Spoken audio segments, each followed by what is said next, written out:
President Donald Trump made his triumphant return at the RNC, with an entrance looking like he's the king of rock and roll, which is ironic, as the RNC also featured a performance from Kid Rock, an amazing 10-minute speech from Tucker Carlson, but also featured some speakers that many conservatives were upset about. But more importantly, Hulk Hogan himself came out to start Trumpamania by tearing off his shirt. Now, I want to get you guys all updated on the 4 days of speeches, Trump's 90-minute monologue, the media's meltdowns, and everything else in that concise, lighthearted format. But I think the most important aspect about all of this is after July 13th, we are seeing an entirely new version of Trump, as he shifted away from his mean tweet energy to a purely America-first unification persona, as I've heard it from several apolitical people that this is the president that they could vote for. The discord and division in our society must be healed. We must heal it quickly. As Americans, we are bound together by a single fate and a shared destiny. We rise together or we fall apart. I am running to be president for all of America, not half of America, because there is no victory in winning for half of America. Because not everybody enjoyed his in-your-face antics, but everybody would enjoy someone that could reset the economy and fix their finances. That's why it's great we have a sponsor for today's video, PDS Debt. Nowadays, it's real easy to get deep into credit card debt, especially since the system is basically set up for you to be stuck in it forever. So if you're struggling with credit cards, medical bills, and even debt already in collections, PDS Debt can help, as everyone with $10,000 or more in eligible debt qualifies, and there is no minimum credit score required. And this would have definitely helped me, as I remember making payments every single month on various accounts while my overall debt was still somehow increasing. And I only wish I could have saved my money by paying it off quicker. So don't miss out on these savings and get a free debt analysis right now at pdsdebt.com/decoyvoice. It only takes 30 seconds. That's pdsdebt.com/decoyvoice. So somehow even the official Biden-Harris campaign account is retweeting how Hulkamania stole the show at the RNC, as I have no idea why they would highlight Hulk Hogan, who has the same stance as many American voters. What brought you out here? Why are you here? Well, Brett, I got tired of remaining silent. I sat back and watched the borders collapse. I watched the economy collapse. I watched the price of gas, the price of food, everything just do an upside down flip. And when they took a shot at my hero, Donald Trump, I realized that I couldn't be silent anymore. I had to step up. Now, Greg does have a point on how far American politics has shifted downwards, as the RNC has also invited Amber Rose, a model, to speak at the convention. And I believe the left-wing propaganda that Donald Trump was a racist. My father said, "No, he's not, Amber. What are you talking about?" And when I insisted, he said, "Prove it." So to prove my father wrong, I did my research and looked into all things Donald Trump. I realized Donald Trump and his supporters don't care if you're black, white, gay, or straight. It's all love. Now, many people are pointing out a possible grift, as she may just be capitalizing on the MAGA movement, as Melanie Mack posted about how her speech coincided with her spicy content sale. And I understand traditional conservatives not necessarily appreciating an adult creator getting the spotlight when they don't quite exemplify conservative values. But I personally think Amber Rose at the RNC is a good thing, as there's no other way to put it but simps vote too. And if you got a bunch of dudes willing to send her $10 a month to see her pics, I'm sure she can convince them to get in the voting booth too. And right before an election with potential pipe bursts, CrowdStrike glitches, and whatever other convenient problems that could happen, now is not the time to turn up your nose at potential voters. Just to gatekeep supporting Donald Trump, because even if the grift is fake, the votes are real. But someone I'm positive isn't grifting is a UFC's Dana White, as he's constantly seen with Trump. I know why he's running for president again. Why else would he put himself through everything he's dealt with just to get back here? We all know he doesn't need this. This guy's got a great life. He has a beautiful family, and he has achieved everything that you could possibly achieve in life. I know President Trump is literally putting his life on the line for something bigger than himself, and he's willing to risk it all because he loves this country. And even the UNC frat boys that were recently seen protecting the American flag from college protesters, they were also invited to the RNC to reward them for their efforts. When a mob tried to take down the American flag on our campus, we knew we couldn't let that happen. And who I think had the best speech, Tucker Carlson took to the stage to share his story about Trump's courage. I watched the video of what happened in Butler, Pennsylvania about 50 times. The more I watched it, the more it struck me that everything was different. And this convention is different, the nation is different, the world is different, Donald Trump is different. When he stood up after being shot in the face, bloodied, and put his hand up, I thought at that moment, that was a transformation. He was no longer just a political party's nominee, or a former president, or a future president. This was the leader of a nation. Just because you call yourself the president doesn't mean that much inherently. I can call my dog the CEO of Hewlett-Packard. It doesn't mean she is. A leader is the bravest man. This is a law of nature. And in that moment, Donald Trump, months before the presidential election, became the leader of this nation. He turned down the most obvious opportunity in politics to inflame the nation after being shot.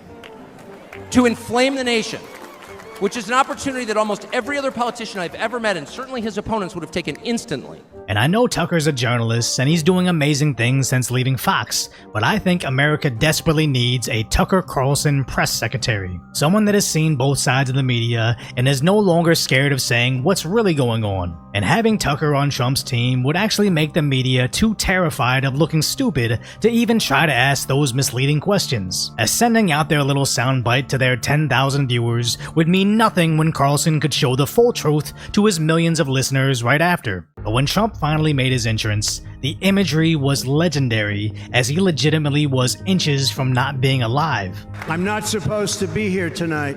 Not supposed to be here.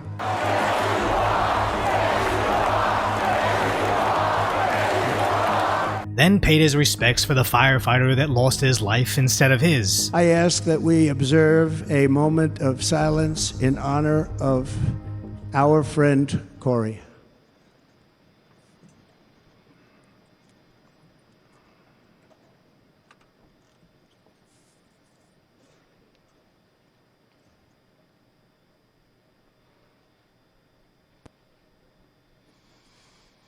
There is no greater love than to lay down.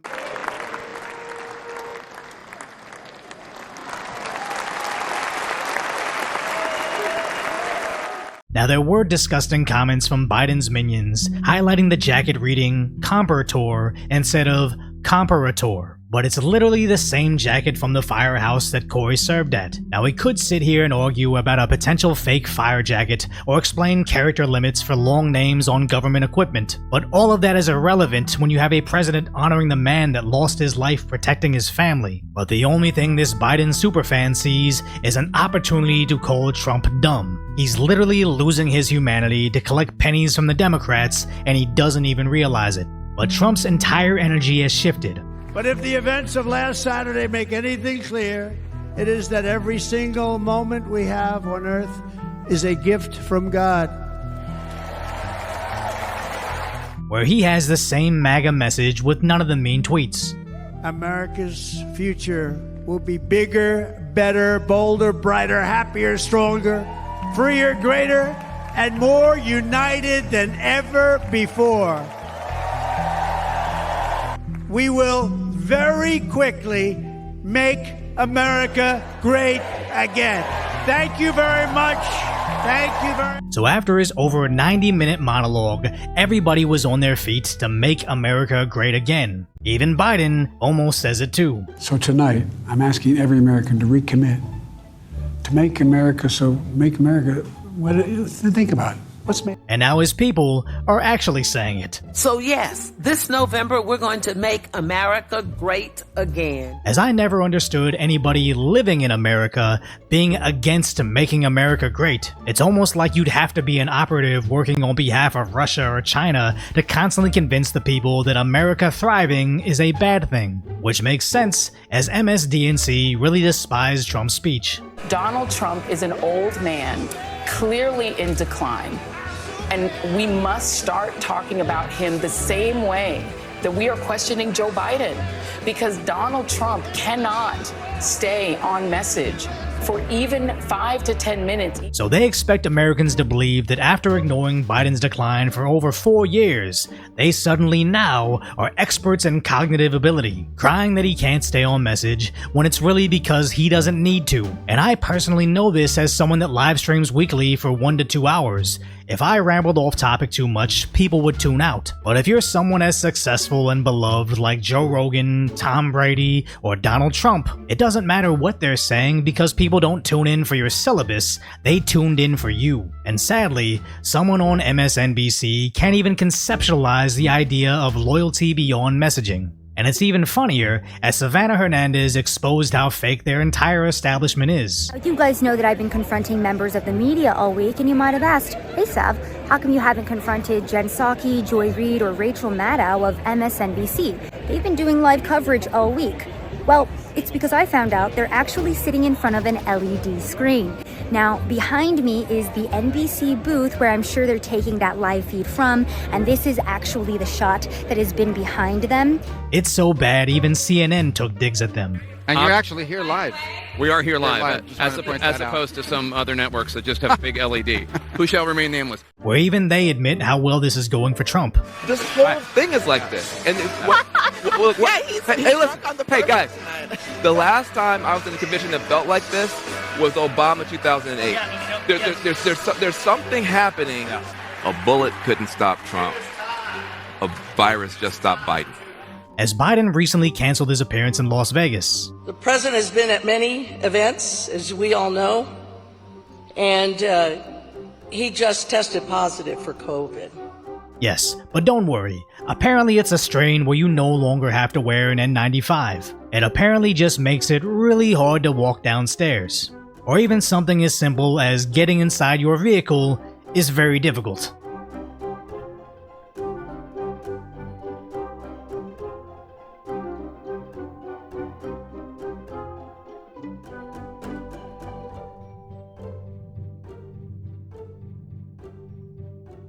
But somehow, they want to paint this as some courageous feat for Biden. Donald Trump is an elderly man who, for whatever reason, was given 9 seconds to take a iconic photo op during an active situation. Weird situation, we'll figure that out one day. But his survival of that and bouncing right back and going right to his convention is being conveyed in the media world as a sign of strength. This current president of the United States is 81 years old and has COVID.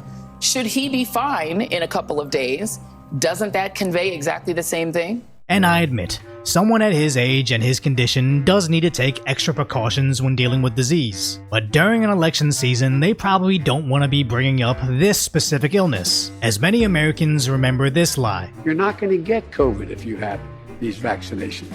And more importantly, this lie. We are looking at a winter of severe illness and death for unvaccinated.